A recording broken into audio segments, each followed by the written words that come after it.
Hey guys, this is the architect from the tag team of Architect and Engineer, and I'll be showing you today the basics of the reed block, as well as some of the peculiarities that I found of this block. Most people think that the reed block is just good for making books and making bookcases. And although that is true, there's a lot of other applications that the reed block possesses, and most people don't know about. Before we go on, I'd like to introduce the people that don't know about the reed block to how it can be found and how it can be harvested. Most of these you'll find near water, and they can only grow adjacent to water, just like that. They will not grow in any other block. They have to be right next to water. Also, you'll usually find them in 2 or 3, just like that, 2 or 3s. There's usually 2 or 3 of them, maybe 1. Now, all you need to do is go up to it and hit it with anything. You don't need any tools, nothing, and they just break instantly. It's very easy, very fast.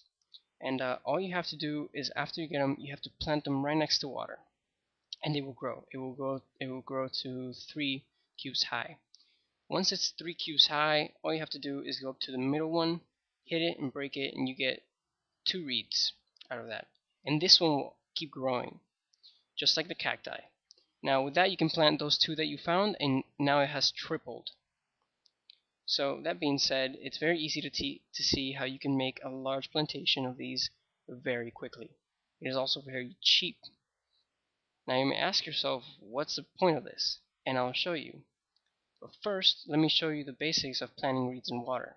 As you may see here, I have planted the reeds directly in the waters. Most of you may know this. For some of you that don't, you can do this, but there's a few simple rules you have to follow.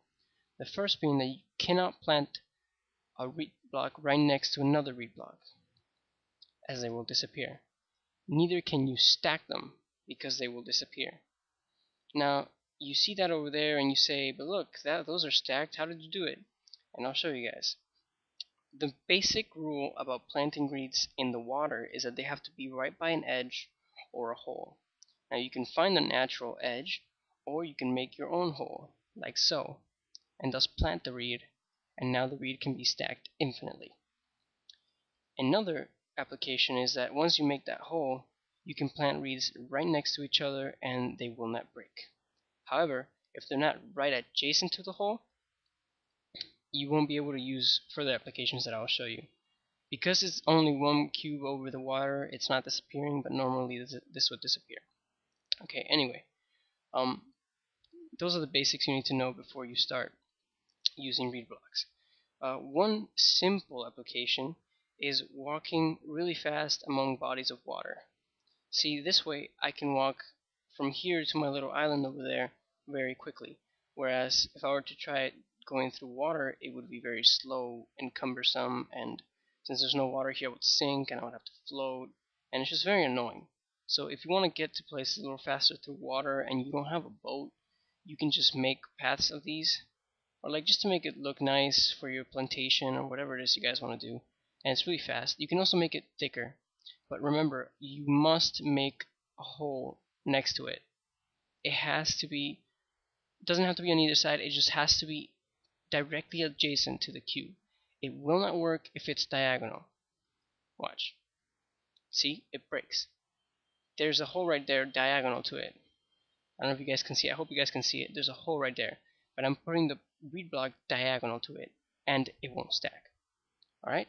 That being said, let's go on to further applications, more interesting applications. One of them being clearing large bodies of water very fast.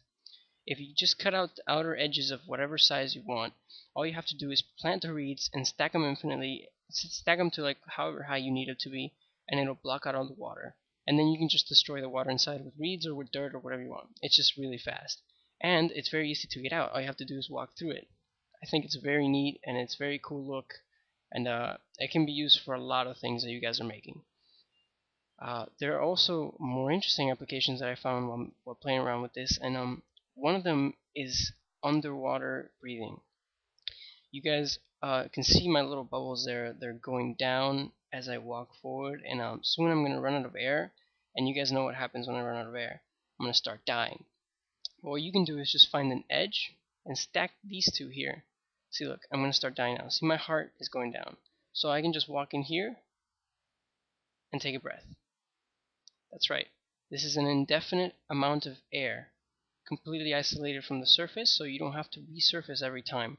If you want to go down deep and make a house down there, and you need a supply of air, all you need to do is stack 2 of these perfectly here, and you'll be fine.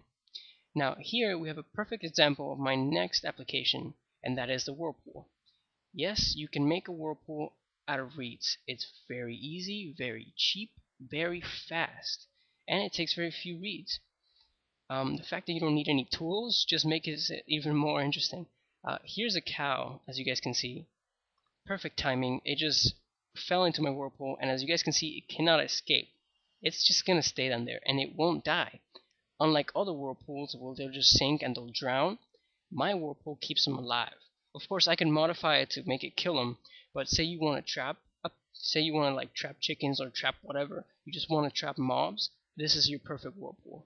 And it's very strong. Look how much it drags me in there. I just like pushed it out of the way, and it's very hard to get out of. It's really annoying.